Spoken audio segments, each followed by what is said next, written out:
Welcome to Stillwater Chronicles. Tonight, we settle into a story about something that has been standing at the edge of the woods for 3 nights. There is a particular kind of silence that belongs only to the countryside at night, not the silence of an empty room or the silence of a city street gone briefly still. This is something older, something that does not so much remove sound as absorb it, the way deep water absorbs light, taking it in without giving anything back. It is the silence of fields in the dark, of stone walls holding centuries of cold, of trees standing so close together their branches have learned to lean on one another. Addie has lived with that silence for most of her life. She knows its textures. She knows the difference between the silence before rain and the silence after it. She knows the way the valley goes quiet in the hour before dawn, as though the whole hollow of the land is drawing a slow breath. She knows the particular stillness of a winter night when the frost settles over the grass and the sheep stand in their field like soft gray stones, and nothing moves and nothing needs to. She knows all of this. She has always known it, which is why 3 nights ago she knew immediately that something was wrong. It had started with the dogs. Mab and Idris, a pair of border collies who had worked the farm with her for 7 years, had always slept by the range. They curled themselves into the warmth of it, like they were part of the furniture, twitching in their dreams, occasionally lifting their heads at sounds Addie couldn't hear, then settling again. That was normal. That was the dogs. But 3 nights ago, she had come downstairs at midnight to check the range and found them both pressed against the back wall of the kitchen. Not curled, not sleeping. Pressed flat to the stone, heads low, eyes wide, and fixed on the window above the sink that looked out across the yard to the fence. And beyond it, the dark line of the woodland. She had spoken to them. Neither had moved. She had crossed to the window and looked out. The yard was as she expected it. Gray stone, dark mud, the pale shapes of the feed buckets against the barn wall. The back fence ran along the far edge, wooden posts connected by wire. Nothing on it. Nothing near it. Beyond it, the grass sloped gently down to the tree line, 40 meters or so, the old oaks standing black and dense against the slightly lighter darkness of the sky. She had almost turned away, and then she had reached for the torch on the windowsill, out of habit, not suspicion, and swept it out across the yard, across the grass, toward the trees. The beam caught it just inside the shadow where the woodland began. A shape. Upright. Still. The height of a person, perhaps slightly taller. Standing between 2 oaks with no particular quality of concealment, as though it was not hiding, merely standing. The torchlight found it for only a second, before Addie's hand shifted slightly. And then she couldn't find it again. She swept the beam back and forth along the tree line. Nothing. Just bark and branch in the long tangled dark between the trunks. She had told herself it was a deer, a large one, standing upright for a moment, a trick of the light. She had gone back to bed. The second night, she had not needed the torch. The moon was clearer. She had come down at a similar hour. The range needed banking, and found the dogs in the same position, same wall, same wide eyes fixed on the same window. She had not spoken this time. She had simply gone to the glass and looked out. It was there again. Same place, same stillness. She could make it out more clearly in the moonlight. A vertical shape, elongated, standing just inside the first rank of trees. Not moving, not looking as far as she could tell. Just present, the way a fence post is present, the way a stone is present, an object occupying space. She had watched it for a long time, perhaps 10 minutes, perhaps longer.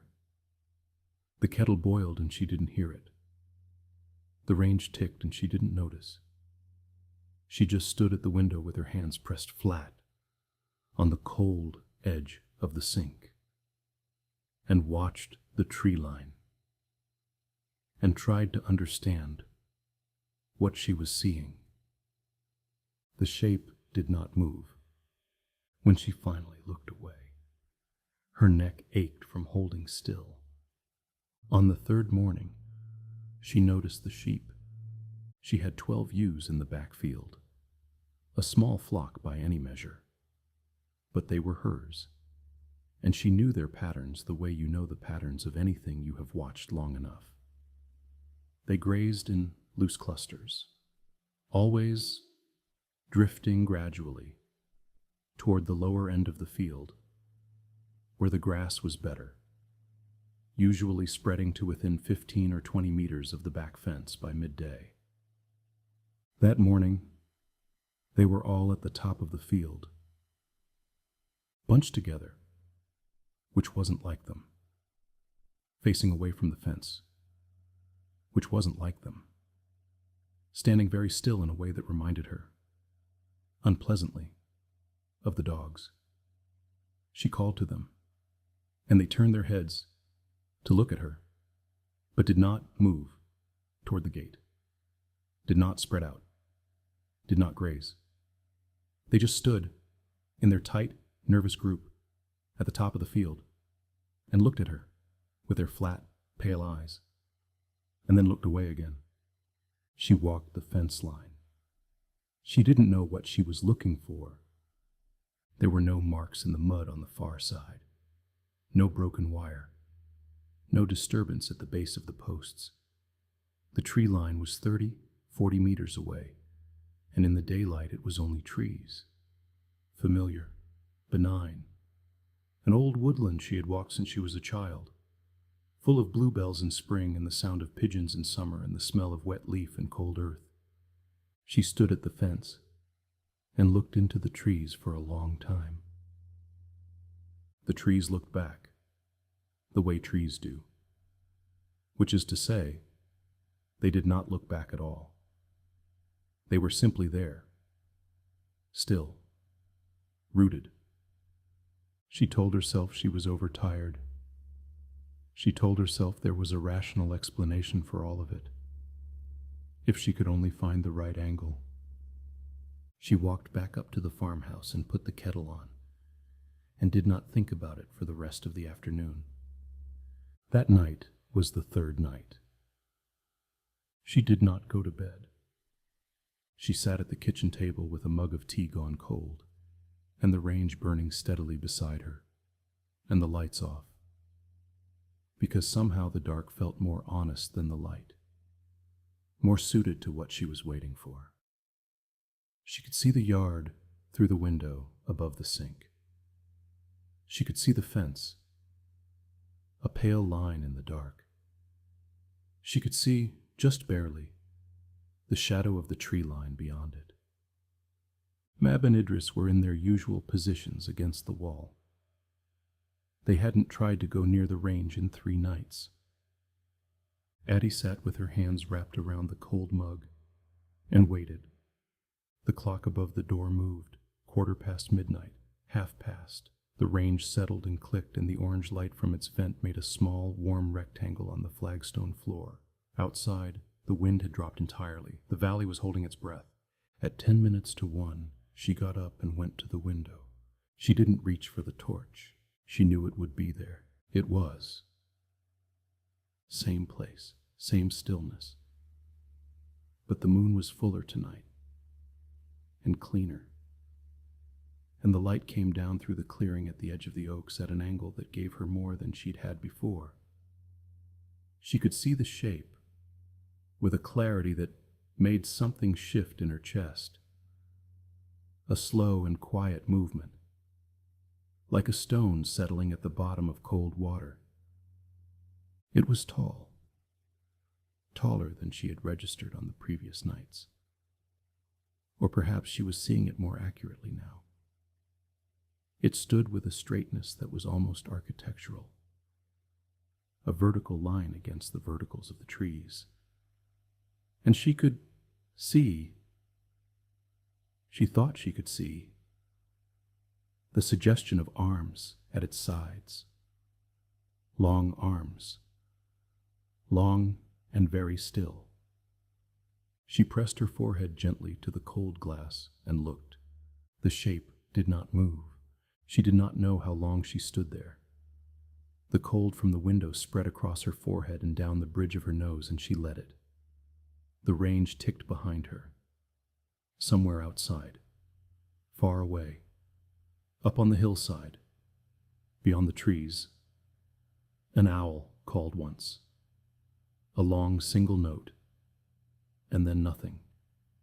She thought about the farm, about how old it was, the stone of it, the low ceilings, the walls that were a meter thick in places and had been built by people whose names she would never know. She thought about the oak woodland, which was older than the farm by centuries, which had been standing on the edge of this valley, when the valley had no name. She thought about all the nights that had come before this one, all the winters, all the silences, all the things that had stood in the dark and been witnessed by no one. She thought, perhaps this is not new. Perhaps this has always been here. Perhaps the thing that is new is only that she is seeing it. At some point, she must have looked away, because when she looked back, the shape was gone. No movement, no departure she could identify, simply no longer present in the space where it had been. The tree line was the tree line. Oaks, darkness, the faint texture of branches against the sky. Nothing upright between them. She stayed at the window for another hour, or what felt like an hour. The shape did not return. At some point she went back to the table and sat down. The range was still burning. The dogs had not moved from the wall. The cold mug was still in her hands, or she had picked it up again. She couldn't quite remember. She sat for a long time in the quiet kitchen and thought about what she had seen. She tried to find the rational explanation she had promised herself. She turned the shape over in her mind the way you turn a stone in your hand, looking for the side of it that makes sense, the angle that resolves into something ordinary. She couldn't find it, not that night. In the morning, she went down to the back fence with the dogs. Mab and Idris came with her as far as the yard gate, then stopped. She looked back at them. They stood at the gate with their heads low and their ears flat, and did not follow her into the field. She went alone. The grass was wet with dew, and the air smelled of autumn, cold and faintly sweet, with the undercurrent of leaf rot that comes when the year begins to turn inward. She walked to the fence and stopped, and looked at the tree line in the early gray light. Just trees, just the old oaks standing in their long rows, their roots going down into the dark of the hillside, their branches holding the pale sky. She had walked among them 100 times. She knew the way the light came through them in the afternoon. She knew the hollow trunk near the path where she had once found a family of long-tailed tits nesting. She gripped the top wire of the fence. She looked at the 2 oak trees where the shape had been standing. The ground between them was undisturbed. Leaf litter and old moss and the dark soil beneath. All of it exactly as she would have expected. No marks. No impression. No evidence that anything had stood there for 3 consecutive nights and watched her farmhouse with a stillness that felt less like patience and more like something she didn't have a word for. She stood at the fence for a long time. The sheep were still bunched at the top of the field. They hadn't moved. She looked at the space between the 2 oaks. She tried to understand what she was feeling, and found that it was not fear exactly. Not anymore. Or not only. There was something else mixed into it now. Something more complicated. The feeling of having been looked at, perhaps. Of having been considered. Of meaning something to a thing that had no reason to find you meaningful. She let go of the fence. She walked back up to the farmhouse. She didn't look behind her. She told herself this was because there was nothing there. She told herself it deliberately, with care, the way you tell yourself things you need to be true. The range was still burning when she got inside. The dogs went straight to it, the first time in 3 nights, and curled themselves back into its warmth with a heaviness that looked like relief. Addie made tea. She stood at the window above the sink and looked out at the yard, at the fence, at the tree line, and drank it slowly while the morning came up gray and soft over the valley. The woodland was still. Everything was still. And somewhere at the back of her, in a place she didn't look at directly, she was aware of something. A quiet, unwanted certainty, sitting at the edge of her thoughts, the way a figure might stand at the edge of a tree line, not moving, not announcing itself, simply present. The thought was this: it had not left. It had only stopped letting her see it. Thank you for listening to Stillwater Chronicles, where even the oldest woods keep their own counsel. If this stillness stayed with you, if the dark between the trees settled somewhere deep, then let it remain a little while longer.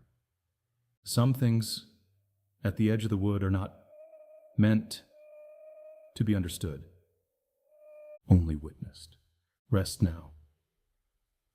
The range is still burning, and the dogs are curled beside it.